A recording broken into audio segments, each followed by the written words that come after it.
Good evening students. सभी विद्यार्थियों, सभी एस्पिरेंट्स, सभी जो तैयारी करने वाले प्रतिभागियों को मिजाग एकेडमी की तरफ से स्वागत है।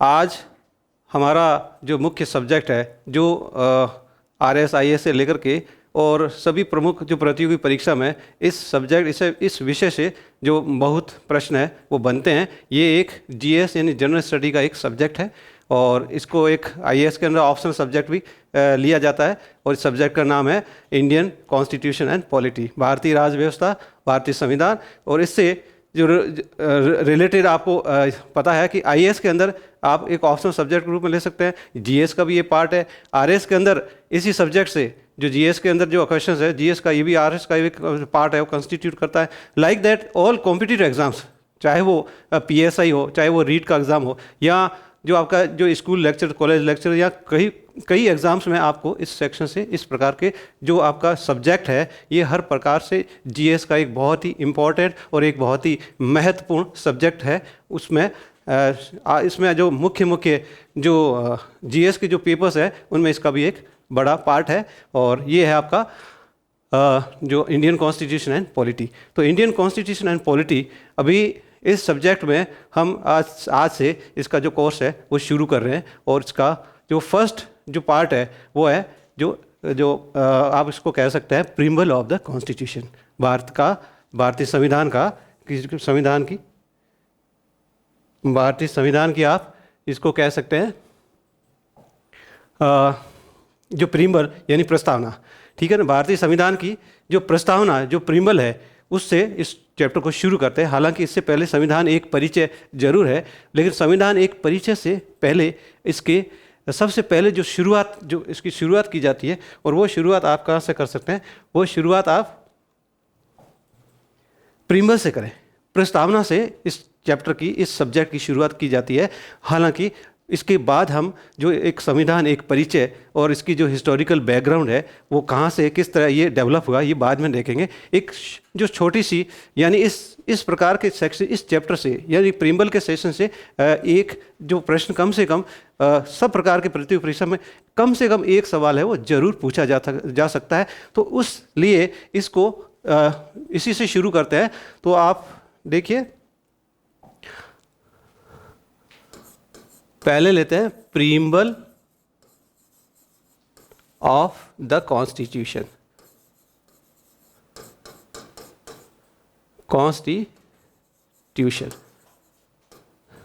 संविधान की प्रस्तावना, संविधान की प्रस्तावना।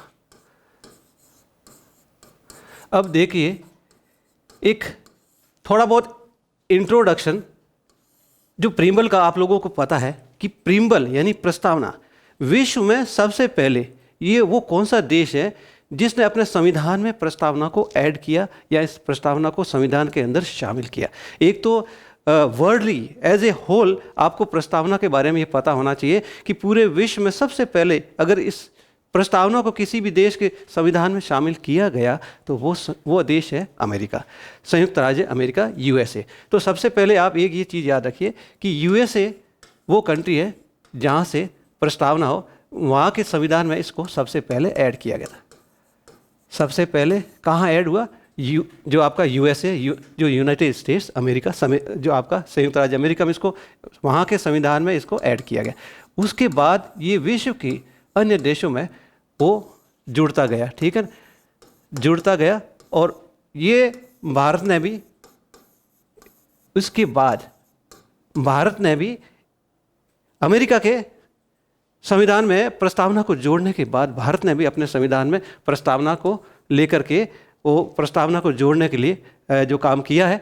और भारत में जो प्रस्तावना को जोड़ा गया है तो वो आप समझ सकते हैं कि ये आधार है अमेरिका का संविधान और वहाँ की प्रस्तावना।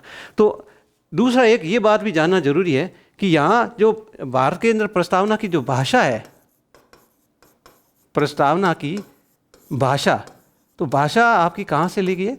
भाषा आपके ऑस्ट्रेलिया से ली गई। ऑस्ट्रेलिया प्रस्तावना की भाषा, विशेषकर ये ध्यान रहे कि प्रस्तावना की जो भाषा है और वो भाषा कहाँ से ली गई है? ऑस्ट्रेलिया के संविधान की भाषा से ली गई है। तो भाषा आपके ऑस्ट्रेलिया के संविधान से आई और प्रस्तावना जो है मूल रूप से वो यूएसए के संविधान की प्रस्तावना से ली गई है। तो एक तो ये आपको इंपॉर्टेंट है, वो आपको ध्यान रखना। दूसरा एक ये जानिए कि प्रस्तावना जो है क्या, व्हाट इज प्रीम्बल। प्रस्तावना जिसको हम कह सकते हैं कि ये हमारे संविधान का क्या है, संविधान का परिचय, यानी कि आप इंट्रोडक्शन ऑफ कॉन्स्टिट्यूशन कह सकते हैं, हमारे संविधान का एक परिचय कह सकते हैं। दूसरा देखिए, ये हमारा एक संविधान का सार है, संविधान की उद्देशिका है, या संविधान का रोल है, एक भूमिका है। यानी ये वो अन्य नाम हैं जिनके जरिए आप इस जो प्रस्तावना को पहचान सकते हैं कि प्रस्तावना है क्या। ठीक है ना। बहुत से लोग इसको एक कंटेंट्स मानते हैं। एक बुक्स के अंदर जो मैक्सिमम जितने भी जो नंबर ऑफ चैप्टर्स होते हैं, तो एक चैप्टर, दूसरा चैप्टर, तीसरा चैप्टर और नंबर ऑफ पेजेस पे कहाँ पे है, लोग प्रस्तावना को इसी रूप में मानने लग गए कि प्रस्तावना एक मात्र एक कंटेंट है, एक आपका जो प्रीफेस है बुक का। लेकिन ये बुक का प्रीफेस नहीं है। प्रस्तावना इसको एक आप भारतीय संविधान का दर्शन मान सकते हैं। ठीक है ना। ये एक जो आपका एक फिलोसॉफिकल ग्राउंड है, एक भारतीय संविधान का एक दर्शन है। क्योंकि ये संविधान के अंदर जो भी आपको वैल्यूज़ दे रखी है, जो पॉलिटिकल वैल्यूज़ है, जो राजनीतिक बोलते हैं, जिसको आप इकोनॉमिकल वैल्यूज़, जिसको आप आर्थिक वैल्यूज़ कहते हैं, रिलीजियस जो आपकी है, जो धार्मिक वैल्यूज़ है, तो उन वैल्यूज़ जो संविधान के अंदर जितनी भी जो वैल्यूज़ है जो आपको दे रखी है, उस वैल्यूज़ का आपका जो आईना जो प्रस्तुत करता है वो आपकी प्रस्तावना है। तो प्रस्तावना क्या है? प्रस्तावना ये जो संविधान के अंदर जितनी भी जो आपको वैल्यूज़ दे रखी है, वो वैल्यूज़ को ये परिलक्षित करता है, वैल्यूज़ को ये जो परिलक्षित करता है। तो इस वजह से आप इसको ये मान सकते हैं कि प्रस्तावना एक कंटेंट नहीं है, प्रस्तावना एक हमारे संविधान का क्या है? दर्शन है। प्रस्तावना जो हमारी जो राजनीतिक, आर्थिक और धार्मिक जो संविधान की जो मूल बातें हैं जिस पे हमारा संविधान बना है, उनका ये एक जो आपका एक दर्शन है, उनको ये परिलक्षित करता है, उन वैल्यूज़ को ये आपका एक हाईलाइट करता है। ठीक है ना। तो ये भी आप मान सकते हैं। तो ये आप इनिशियली ये कह सकते हैं कि संविधान की प्रस्तावना को आप किन अन्य नामों से भी जान सकते हैं। ठीक है। तो ये तो हुआ वो कि जो संविधान इन नाम से जाना जाता है। संविधान कहाँ से लिया गया, किस प्रकार की इसकी भाषा आई। अब इसके बाद देखिए कि JL नेहरू किस तरह, JL नेहरू या जवाहरलाल नेहरू इस जो प्रीम्बल से किस प्रकार जो जुड़े हुए हैं। तो सबसे पहले आप ये जानेंगे कि जो संविधान सभा है इसका गठन किया गया, और ये चलो हिस्टोरिकल बैकग्राउंड का एक पार्ट है। यहाँ मैं एक शॉर्ट रूप में आपको बताऊंगा। ये चैप्टर को हमें इतना ज़्यादा लंबा नहीं करना, क्योंकि एक प्रश्न ही आएगा, इससे ज़्यादा प्रश्न नहीं आएंगे। लेकिन जितना हमें इसको टाइम देना है उतना तो हमें इसको देना ही पड़ेगा। तो देखिए कि जवाहरलाल नेहरू ये भी एक संविधान सभा के एक सदस्य थे। ठीक है। जो आपकी जो प्रारूप समिति है, संविधान की जो अलग अलग जो कमेटीज़ बनी हैं, तो आपके संविधान सभा के मेंबर जो जवाहरलाल नेहरू है, इन्होंने क्या किया कि दिसंबर 1946 को इन्होंने क्या है कि एक उद्देश्य प्रस्ताव प्रस्तुत किया संविधान सभा में। उद्देश्य प्रस्ताव किस लिए? मतलब उन्होंने जो संविधान का, जिस तरह जो संविधान सभा को एक संविधान का निर्माण करना था, तो उस निर्माण करने से पहले जो पंडित नेहरू ने एक उद्देश्य प्रस्ताव है वो संविधान सभा के समक्ष प्रस्तुत किया। एक रेजोल्यूशन पेपर, एक इसको आप संकल्प पत्र कह सकते हैं। क्या कह सकते हैं? संकल्प पत्र कह सकते हैं, एक रेजोल्यूशन पेपर कह सकते हैं, या एक उद्देश्य प्रस्ताव कह सकते हैं। तो ये आपका जो पेश किया दिसंबर 1946 में, और इसको संविधान सभा ने इसको पास कर दिया जनवरी 1947 में। इस रेजोल्यूशन को, इस उद्देश्य प्रस्ताव को पास कब कर दिया? इस उद्देश्य प्रस्ताव को पास कर दिया गया 1947 जनवरी 1947 में। और ये जो प्रस्ताव पास हुआ, तो प्रस्तावना जो कह रही है, प्रस्तावना के बारे में कहा जा रहा है कि ये इसी जो संकल्प पत्र पे आधारित है। ठीक है। मतलब इसके संकल्प पत्र के जो आइडियल्स है, जो आदर्श है, उन्हीं आदर्शों को इस प्रस्तावना में शामिल किया गया, आदर्शों को। ठीक है। हाँ, तो ये एक इम्पोर्टेंट बात आप इससे रिलेटेड ले सकते हैं। इसके अलावा आप देखिए कि जो संविधान का, जैसे कि आप जो नानी पालकी वाला है या NA पालकी वाला ने इस प्रस्तावना को किस रूप में चरितार्थ किया, या उन्होंने इसकी व्याख्या, या इनको उनकी नज़र में उन्होंने प्रस्तावना को किस रूप में लिया। तो उन्होंने कहा कि प्रस्तावना एक भारतीय संविधान का परिचय पत्र है। नानी पालकी वाला, नानी पालकीवाला, और उन्होंने भारतीय संविधान की प्रस्तावना को क्या कहा? संविधान का परिचय पत्र, संविधान का परिचय पत्र बताया। मतलब आप इसको एक आइडेंटिटी कार्ड कह सकते हैं, identity card of Indian constitution, भारतीय संविधान का एक परिचय पत्र है। उन्होंने पालकीवाला ने इसको बताया था, ठीक है ना। तो ये तो है पालकीवाला के विचार। अब इसके अलावा आप ये देख सकते हैं कि इसमें अब तक एक बार ही संशोधन हुआ है, एक बार ही अमेंडमेंट हुआ है, एक बार प्रस्तावना में अब तक एक बार जो संशोधन हुआ है। मैं थोड़ा हाईलाइटेड फॉर्म में लेता हूँ, उसके बाद फिर उसकी इम्पोर्टेंस के बारे में जानेंगे कि इसका महत्व क्यों है, और इसके बाद इसके अंदर जो मेन आपके जो कंटेंट्स है वो देखते हैं। तो एक बार ही इसमें संशोधन हुआ है, और वो संशोधन आपका है 42, जिसको आप 42वां संविधान संशोधन कहते हैं, CAA 1976 में हुआ। तो ये संविधान संशोधन जो एक बार संविधान संशोधन हुआ, और वो आपका 1976 में हुआ, जिसमें 3 शब्द है प्रस्तावना में जोड़े गए। एक पहला शब्द था समाजवादी, जिसको आप क्या कह सकते हैं? सोशलिस्ट, ठीक है। दूसरा जो शब्द था जो इसमें जोड़ा गया वो आपका है पंथ निरपेक्ष। क्या जोड़ा गया? पंथ निरपेक्ष, जिसको हम धर्म निरपेक्ष से जोड़ के देख रहे हैं, यानी कि सेक्युलर। सेक्युलर वर्ड पे जो राजनीतिक पार्टियां खूब अपनी रोटियां सेकती हैं, वो आपका सेक्युलर है, पंथ निरपेक्ष। पंथ निरपेक्ष के अलावा तीसरा जो शब्द है जो प्रस्तावना के अंदर इस संशोधन के द्वारा जुड़ा है, तो वो आपका क्या है? वो आपका है अखंडता। अखंडता, जिसको आप इंग्लिश में कहेंगे इंटीग्रिटी, ठीक है, इंटीग्रिटी, अखंडता। ये 3 शब्द इस प्रकार के जो संविधान संशोधन, इसमें अब तक सिर्फ एक ही बार ही संविधान संशोधन हुआ है, और वो हुआ है 1976, और वो आपका 42वां संविधान संशोधन है। और अब तक सिर्फ इसमें एक ही संशोधन हुआ है। और क्या हुआ? सिर्फ एक ही संशोधन हुआ है। तो ये तो आपका जो संविधान संशोधन के बारे में हो गया। अब आप इसमें ये देखिए कि संविधान का जो ये प्रस्तावना है, प्रस्तावना से रिलेटेड 2 प्रमुख बातें आपको ध्यान देनी चाहिए, ठीक है। 2 प्रमुख बातें जो ये है कि ये ना तो आपका जो लेजिस्लेचर की जो पावर्स है वो उसका एक सोर्स है, it is not a source of powers of legislation. मतलब जो विधायिका है, तो विधायिका की जो आपकी जो शक्तियां हैं उसका ये स्रोत नहीं है। प्रस्तावना क्या है? प्रस्तावना एक नंबर ये है कि ये न तो विधायिका, जहां आपके कानून बनते हैं, जो संसद है उसको विधायिका कहते हैं, ना तो विधायिका की शक्तियों का स्रोत है, ना तो विधायिका की शक्तियों का स्रोत है, और ना ही दूसरी बात है कि ना ही मतलब जो विधायिका की शक्ति जो प्राप्त है उस पर ये रेस्ट्रिक्शन लगाता, कोई प्रतिबंध लगाता है, ना ही उन शक्तियों पे प्रतिबंध लगा सकता है।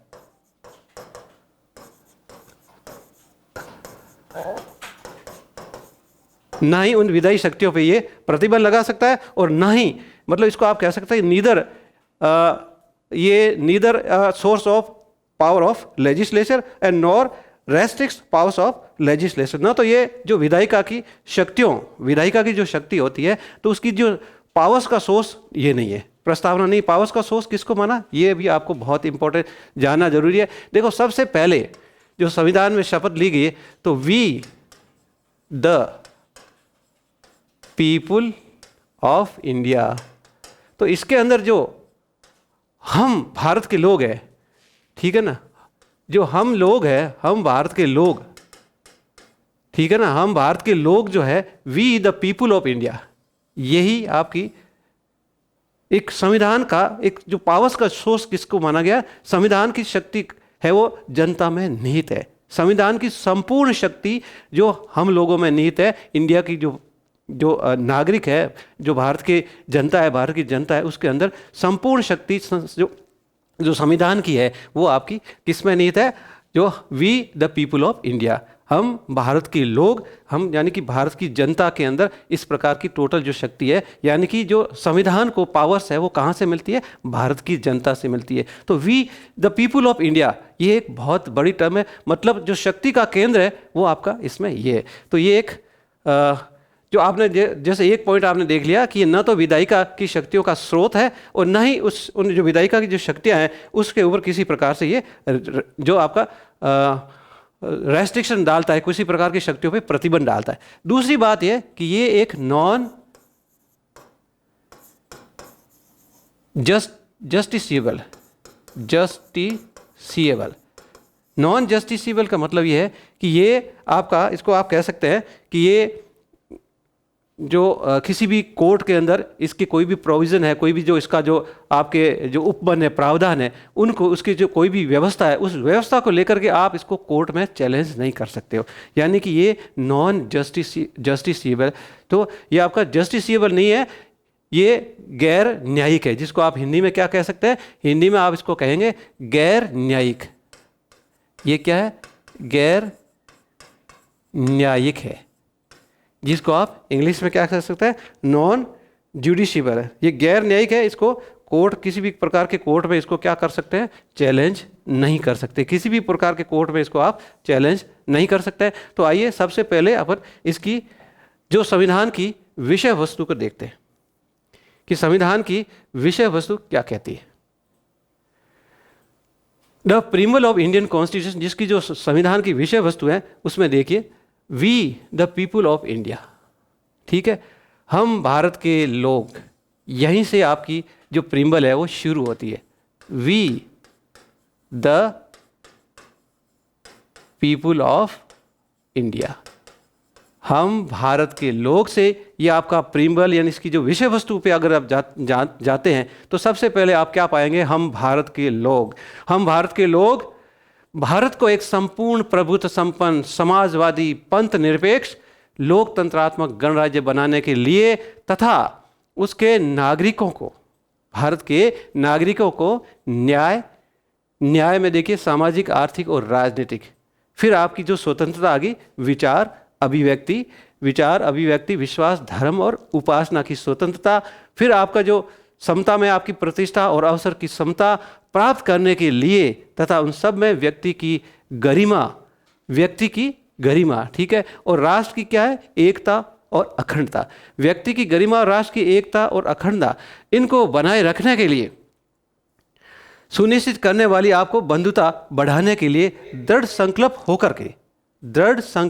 होकर के इस संविधान को, जो इस संविधान सभा में आज तारीख 26 नवंबर 26 नवंबर 1949 को 1949 ये डेट है, जो इस डेट को क्या किया गया, अंगीकार किया गया। 26 नवंबर 1949 को इस डेट को क्या अंगीकार किया गया, और ये जो संविधान है वो संविधान सभा ने अंगीकार करने के बाद 26 जनवरी 1950 को ये लागू हुआ। इसका मतलब ये हुआ कि 1947 का जो आपका जो भारत का जो स्वतंत्रता जो एक्ट आया, अधिनियम आया, उससे लेकर के और 26 जनवरी 1950 तक कैसी स्थिति थी? क्या भारत आज़ाद नहीं था? अगर भारत आज़ाद था तो जो इंडिया की जो इंडियन स्टेट्स की जो प्रकृति, उसका जो स्वरूप कैसा था? तो जो आप कहते हैं कि जो आपका जो क्राउन है, ब्रिटिश क्राउन है, तो 1926 जनवरी से पहले ब्रिटिश क्राउन द्वारा ये जो शासित, मतलब हमारा जो सम्राट है वो ब्रिटिश क्राउन था, और ब्रिटिश क्राउन के तहत ही ये इस जो भारत के गणराज्य बनने से पहले ये व्यवस्था थी, और इस व्यवस्था को 26 जनवरी 1950 को ख़त्म किया गया, जबकि यही व्यवस्था पाकिस्तान में 1956 में ख़त्म हुई। यानी 1956 तक जो आपका जो पाकिस्तान है वो इस प्रकार से जो एक डोमिनियन स्टेट बना रहा था, ब्रिटिश डोमिनियन स्टेट। हमारी जो डोमिनियन जो स्टेट्स है वो 26 जनवरी 1950, जिस दिन ये रिपब्लिक, हमारा जो रिपब्लिक जो कंट्री बन गया था, वो गणराज्य बन गया था 1950 को, तब ये ख़त्म हो गया था। तो ये एक विषय वस्तु है, जिसको आप एक कॉन्स्टिट्यूशन की क्या कह सकते हैं, कॉन्स्टिट्यूशन की ये विषय वस्तु है। विषय वस्तु के बाद देखिए कॉन्स्टिट्यूशन के इस विषय वस्तु में आपको मुख्य क्या बातें दे रखी है, जो मूल बात है जिसको आप एलिमेंट्स ऑफ प्रीम्बल कह सकते हैं।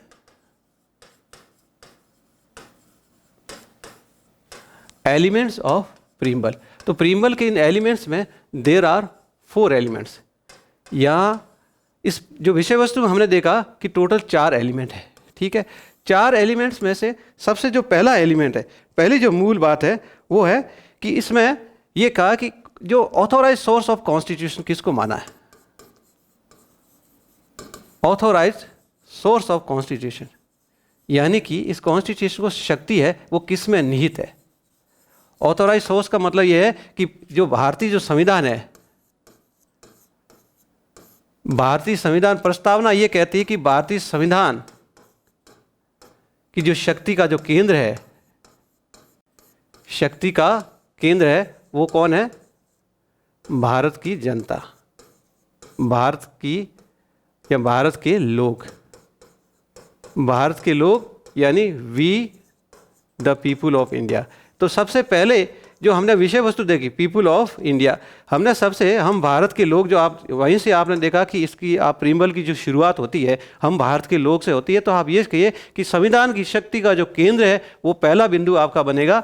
जो ऑथोराइज जो सोर्स ऑफ पावर है कॉन्स्टिट्यूशन का, ऑथोराइज, ठीक है ना, जो स्वीकृत, जो आधिकारिक रूप से इस प्रकार की जो संविधान की शक्ति का जो केंद्र माना जाता है वो केंद्र कौन है? वो केंद्र आपका है जो भारत के लोग है। यानी कि जो शक्ति है वो भारतीय संविधान की जो शक्ति है वो भारतीय जनता में निहित है, भारतीय लोगों में निहित है, ठीक है ना, इंडियन पीपुल में इसकी शक्ति है वो निहित है। इसके बाद दूसरा पॉइंट, दूसरा है कि प्रस्तावना ने संविधान की 5 विशेषताएं बताई। संविधान की 5 क्या बताई? विशेषताएं। अब ये 5 विशेषताएं आपको शॉर्ट रूप में किस तरह याद रखोगे वो आपको बता देता हूँ। 5 विशेषता आप याद रखिए, सो से, उसके बाद आपका आ जाएगा डियर, ठीक है। इस रूप में आप ये संविधान की जो 5 विशेषता हैं उसको आपको याद रखना है। 5 विशेषताएं आपकी संविधान की है, ये इसको आप कह सकते हैं नेचर ऑफ इंडिया, यानी कि भारत की प्रकृति, भारत की प्रकृति को ये चरितार्थ करते हैं, भारत की प्रकृति को ये चरितार्थ करते हैं, भारत की विशेषताओं को ये चरितार्थ करते हैं। ये 5 आपके जो शब्द है, यानी ये भारतीय संविधान की जो 5 विशेषताओं को उजागर करते हैं। सो से डियर। पहला सो का मतलब होता है समाजवादी, ठीक है। दूसरा सो, पहला सो आपका जो आप इसको सोशलिस्ट कह सकते हैं, ठीक है ना। पहले सो को क्या कहेंगे आप? सोशलिस्ट कह सकते हैं। दूसरा आपका क्या हुआ? समाजवादी के अलग। पहला है सॉवरेन यानी संप्रभु, ठीक है। पहला सॉवरेन है और दूसरा आपका है सोशलिस्ट यानी कि संप्रभु आपको इसका डिटेल है वो आगे बताएंगे। पहला जो भारतीय संविधान की विशेषता है संप्रभु यानी सॉवरेन। सॉवरेन के बाद दूसरा जो आपका एसओ है ये आपका है सोशलिस्ट यानी कि समाजवादी, और एसई है जिसको सेक्युलर यानी कि पंथ निरपेक्ष कह सकते हैं, पंथ निरपेक्ष। उसके बाद डियर को देखिए, डियर में डी का मतलब क्या है? D for democratic. डेमोक्रेटिक मतलब लोकतांत्रिक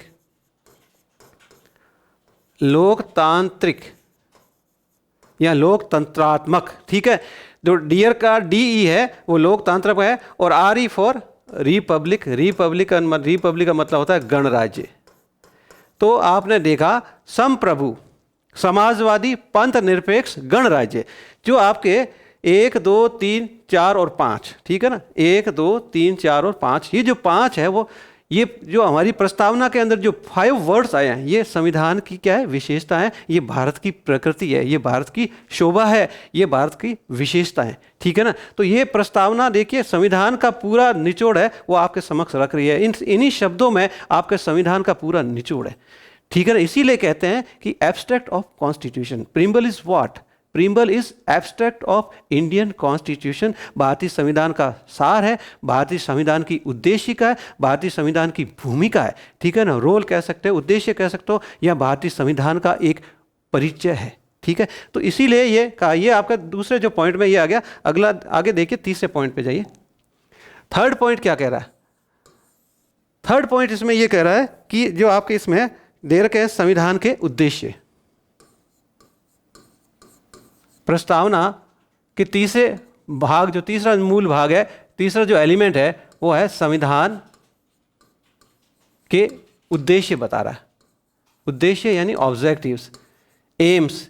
तो तीसरे भाग में संविधान के उद्देश्य बताए गए। तो संविधान के उद्देश्य में कौन कौन से उद्देश्य हैं वो आपको यहाँ ध्यान रखना होगा। तो संविधान के उद्देश्यों में आपके 4 प्रकार के उद्देश्य हैं। संविधान के उद्देश्यों में आपको 4 प्रकार के उद्देश्य मिलेंगे। इनको आप शॉर्ट में याद रख सकते हैं, JLE और F।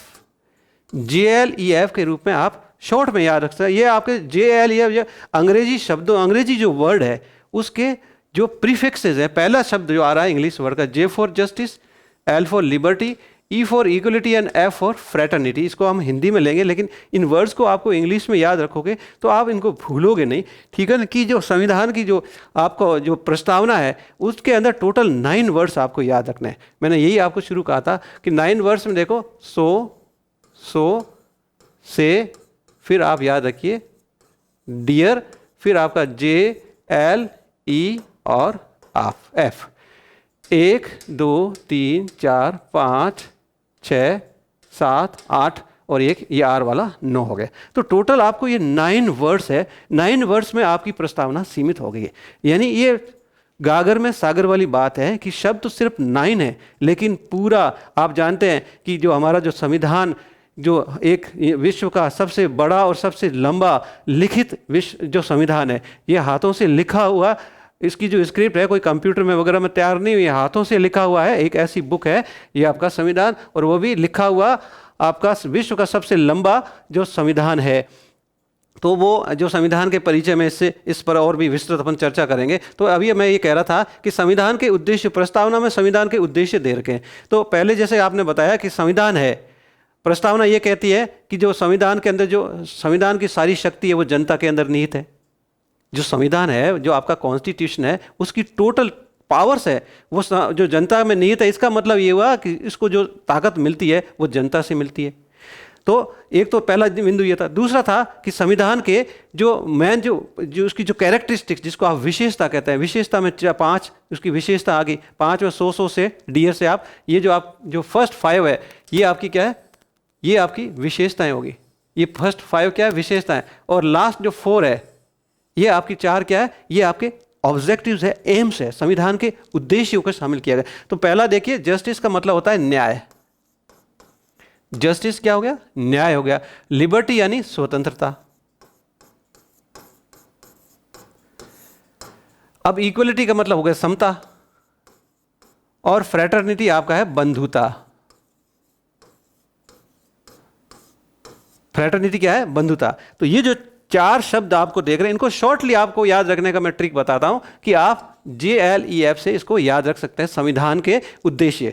तो तीसरा बिंदु जो हम कह रहे थे, हम डिस्कस कर रहे थे कि प्रस्तावना में संविधान के जो मूल जो आपको 4 तत्व बताए गए, 4 एलिमेंट्स ऑफ जो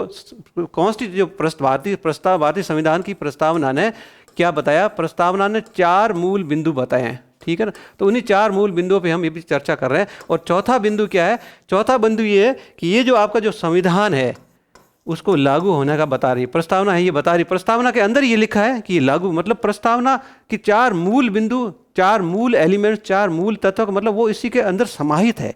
जैसे कि हमने आपको पहले बताया कि जो हम भारत के लोग, इसका मतलब उससे सीधा इंडिकेशन मिलता है कि जो भारतीय संविधान का शक्ति का स्रोत भारत के लोग हैं। हम भारत के लोग, एक उसको इन्होंने मूल रूप से समझा दिया। दूसरा इन्होंने समझाया कि इसके जो 5 जो भारतीय संविधान की ये 5 विशेषता इसमें बताई गई, जो आपकी प्रस्तावना में 5 विशेषता में आप देख रहे हैं सीधा 100 से डियर, ठीक है ना। ये क्या है, भारतीय संविधान की 5 विशेषताएं जो आपको प्रस्तावना में देखने को मिली। इसके बाद तीसरा जो पॉइंट आपने देखा कि संविधान के उद्देश्य आप इसको एम्स यानी कि ऑब्जेक्टिव्स कह सकते हैं। तो एम्स यानी कि संविधान का लक्ष्य क्या है, संविधान का उद्देश्य क्या है, संविधान का टारगेट क्या है, वो टारगेट को, वो उद्देश्य को ये जो परिलक्षित कर रहा है, ये प्रस्तावना है उसको परिलक्षित कर रही है। तो ये JLEF के रूप में आप याद कर रख सकते हैं। तो J for justice, L for liberty, E for आपका इक्वलिटी और F फॉर फ्रैटर्निटी, जिसको आप हिंदी में कह सकते हैं न्याय, स्वतंत्रता, समता और बंधुता।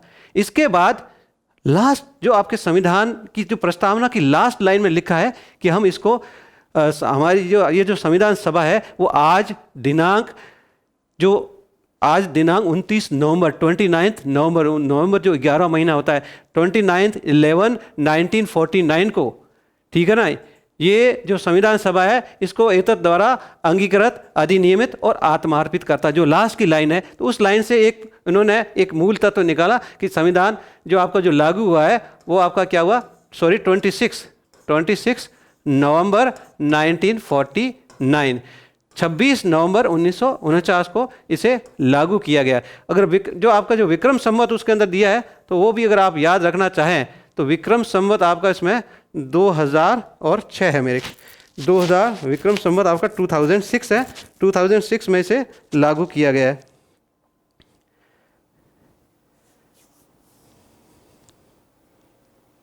हाँ, तो विक्रम संवत 2006 हो गया और ये आपकी डेट है 26 नवंबर 1949। तो ये आपने जो इसके क्या है, चार मूल तत्व है